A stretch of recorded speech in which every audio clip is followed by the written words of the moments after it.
Cette incorporation fut une grande expérience d'ingénierie humaine, et le système mental humain, SMH, fut au cœur du projet. Anu se rendit compte que le seul moyen d'asservir les Atlantes était de les envelopper dans un système mental qui réduirait leur capacité à exprimer leur vraie nature, et en lieu et place, exécuterait les programmes intégrés dans le SMH. Ces programmes furent l'œuvre d'Anu et de ses savants. Le complexe Dieu-Esprit-Âme, CDEA, c'est l'élément central du SMH, et le point d'ancrage de la séparation. L'être humain individualisé, sans SMH, s'appelle le souverain intégral dans la mythologie des Wigmakers. Cela correspond à l'identité véritable de chacun des êtres humains. Dans ce modèle du souverain intégral, nous sommes les dieux de notre multivers au niveau local, et collectivement, source première dans le multivers. Pourquoi le CDEA est-il le point d'ancrage de la séparation ? Nous disposons de deux voies, la religion et la spiritualité, deux faces différentes d'une même pièce, et cette pièce est le CDEA. Eh bien Anu, étant l'entité intelligente et maligne qu'il est, savait que les humains évolueraient, et qu'en cours de route ils pourraient se rappeler qu'ils sont souverains intégraux. Gardez à l'esprit que les Atlantes étaient des êtres hautement évolués, avant de revêtir l'instrument humain créé par Anu. Rappelez-vous aussi que l'instrument humain n'est pas seulement le corps physique, mais qu'il inclut également les émotions et le SMH, et que cet instrument humain est conçu de manière à ce que, au moment où meurt le corps physique, survive un corps ou un fourreau appartenant à une dimension supérieure et fondée sur le corps physique. Certaines personnes appellent cette enveloppe l'âme, d'autres le corps astral, mais ce n'est qu'une enveloppe permettant au souverain intégral de fonctionner à l'intérieur, et elle reste soumise au SMH et à la plus grande partie de sa programmation. Donc, même à la mort, le souverain intégral n'est pas libéré de l'influence du SMH, ni des programmes contrôlant l'instrument humain. Les Anunnaki ont créé le SMH pour enfermer le souverain intégral, le moi réel, infini et éternel, dans une prison emplie d'illusions et d'impostures. L'instrument humain a donc été équipé du SMH, et le souverain intégral y a été placé en tant que force vitale, pour l'animer. Un aspect du CDEA est le programme que nous appelons la peur de la mort, la peur de la séparation, la peur du néant. C'est cette peur, si puissamment ressentie par les humains, qui a donné naissance à la notion d'un Dieu extérieur, à partir duquel un esprit séparé emplissait l'univers, et par lequel nous avons tous été créés, séparément. Que l'on parvienne à Dieu par la religion ou par la spiritualité est sans importance, l'effet produit est le même, celui d'apaiser la peur de la mort en nous, dans le respect du programme prédéterminé. De fait, à Anu, le roi des Anunnaki, s'est attribué le rôle de Dieu du monde humain. Le chemin qui mène à Dieu, indépendamment de la religion ou de la voie spirituelle suivie, était conditionné par le même programme. Vous êtes un humain avec une âme, cette âme doit être rachetée ou activée, après quoi vous serez sauvé. Par ce processus, vous êtes déchargé de votre responsabilité concernant l'état du monde. On vous récompense en vous donnant la vie éternelle dans le royaume de Dieu, quel que soit le nom que vous lui donnez, où vous vivez dans la félicité et / où vous y verrez en enseignant la lumière. La notion de sauveur / maître fait partie intégrante du CDEA, et encourage les humains à aspirer à un maître qui leur montrerait comment s'élever, comment être sauvé, atteindre le nirvana, mener une vie morale, et comment s'assurer le bonheur éternel. Il existe des maîtres emplis de sagesse et de lumière qui demeurent dans le domaine du SMH sans connaître leur degré d'implication.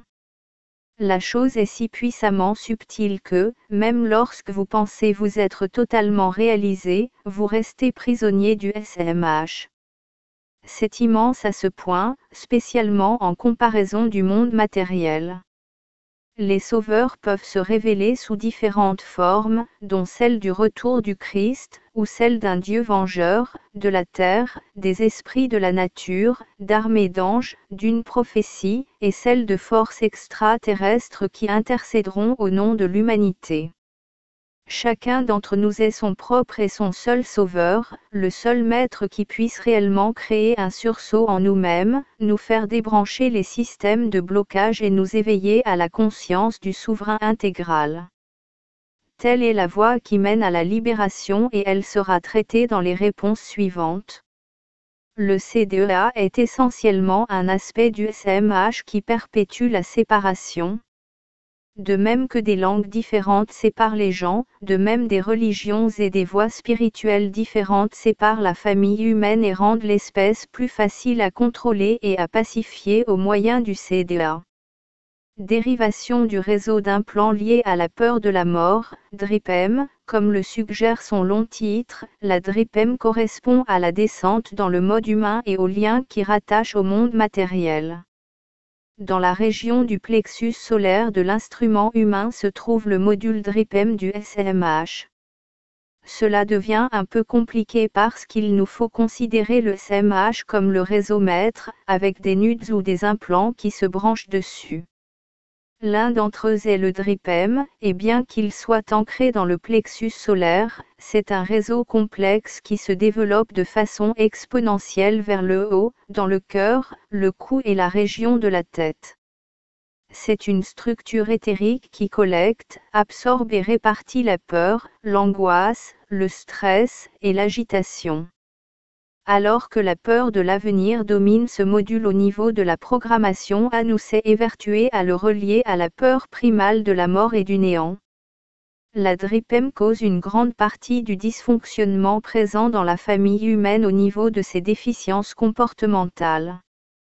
Elle pousse également les humains à être au service de la religion et des voies spirituelles.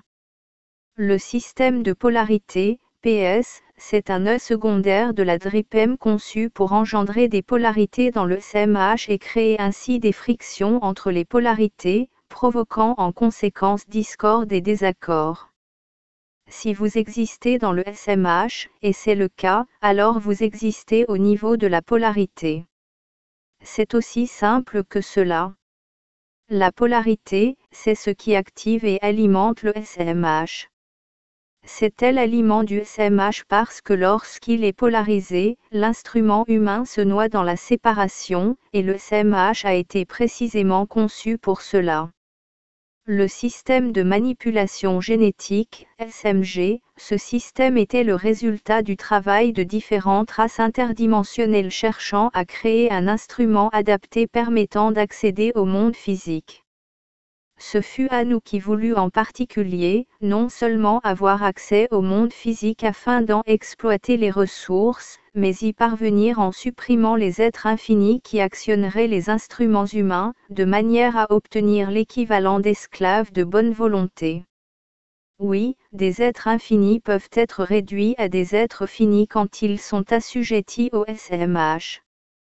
Au cours de la conception de l'instrument humain, on décida de créer le SMG comme moyen de modifier l'instrument humain au fil du temps, au fur et à mesure de son évolution, pour s'assurer qu'il ne parviendrait jamais à la réalisation du soi, ni à l'état de conscience correspondant au souverain intégral.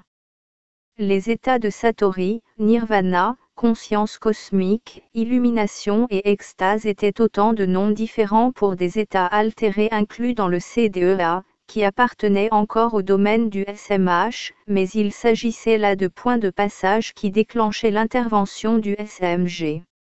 Le véritable état de souverain intégral même après la mort de l'instrument humain n'a jamais été atteint par un membre de la famille humaine, sauf très récemment. Le navigateur de complétude, NC, c'est l'élément du SMH qui active chez l'individu une recherche authentique de Dieu dans un contexte de complétude, d'identité, d'unité et d'égalité. Il y a des gens qui entreprennent cette quête parce qu'ils ressentent l'obligation de le faire pour calmer les attentes de leurs parents, ou de leurs conjoints, ou pour apaiser leurs propres sentiments de culpabilité. La quête authentique, telle qu'elle est décrétée par le navigateur de complétude, est une déviation récente, incorporée à l'instrument humain via le SMG, qui est un système ouvert. Bien qu'il soit encore un artefact du SMH, c'est une porte dérobée menant à la libération. Vous trouverez d'autres précisions ultérieurement. Le système post-mortem, SPM, c'est le système où, à la mort du corps physique, l'individu est accueilli dans l'au-delà par des guides et passe en revue l'expérience de sa vie, regarde en face ses imperfections, et où il retourne ensuite redresser les torts de sa vie précédente. Autrement dit, il s'agit du karma et de la réincarnation. Le SPM est le moyen par lequel le souverain intégral demeure victime de l'illusion, même si l'illusion en question est une réalité d'un niveau supérieur à celle vécue sur le plan terrestre. Ce système permet le recyclage multiple du souverain intégral dans les dimensions physiques. Ce processus a initialement été conçu comme le moyen principal de préparer le monde à la naissance d'Anu sur le plan terrestre, afin qu'il règne sur Terre en leader incontesté. Ce scénario n'est cependant plus à l'ordre du jour. Ces 9 composants constituent le complexe carcéral auquel est sujet tout humain à sa naissance, pendant sa vie et à sa mort, quel que soit le nombre de cycles de vie et de mort qu'il ait à subir. Avec la suppression du souverain intégral, nous vivons tous dans un monde d'illusion et d'imposture du type Matrix. Alors que les êtres humains ne sont plus au service des Anunnaki pour la production d'or, l'héritage génétique du SMH et les autres composants de la structure de suppression continuent néanmoins à fonctionner et les rênes de ces systèmes de suppression ont été confiés à Lilith et saisis par elle avec avidité.